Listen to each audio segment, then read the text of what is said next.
Gisugat og usa ka homecoming concert si former President Rodrigo Duterte sa iyang pag-uli sa Davao City isip paghatag og pasidungog sa mga Davaoenyo kaniya sa iyang unom ka tuig nga pagserbisyo isip ika-16 nga pangulo sa Pilipinas. Aning report ni Argel Relator.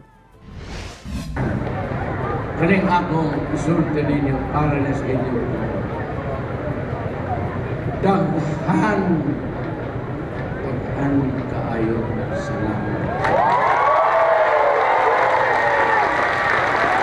Nagpaabot sa iyang taos-pusong pasasalamat si former President Rodrigo Duterte dihang personal siyang nitambong sa ipahigayong homecoming concert sa iyang pag-uli sa Davao City kagabi. Mag-alas 9 na sa gabi, dihang niabot sa concert venue sa gawa sa usa ka mall sa Bahada, Davao City ang kanhi Pangulo.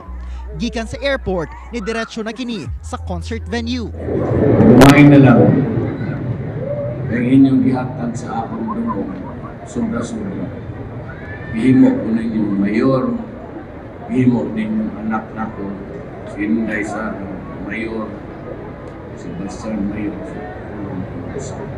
Kung sa babay mapangayo na ako sa inyo. Amin, tanan sa kalibutan may hanggan.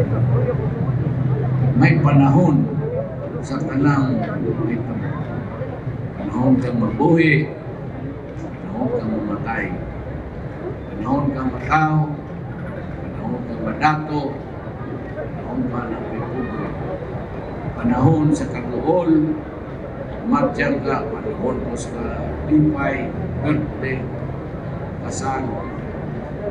Ako, niabot ng akong panahon. Tapos. Kalitman nga nibundak ang ulan, apan wala kini igsapayan sa mga Davaoenyo nga nagpaugat og hulat sa pag-abot ni former President Duterte. Alas 5:30 pa lang sa hapon, dihang gisugdan ang Salamat Tatay Digong homecoming concert sa parking area sa usa ka mall.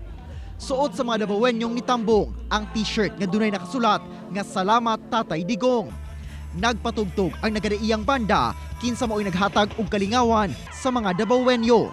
Giorganisa kini agig paghatag og dungog og pasalamat sa mga Davaoenyo sa unong katuig nga pagserbisyo ni kanhi Presidente Duterte, ang unang Mindanawan nga nahimong Pangulo sa Pilipinas. Kauban si Jojo Solarte sa kamera, ako si Argel Relator para sa One Mindanao.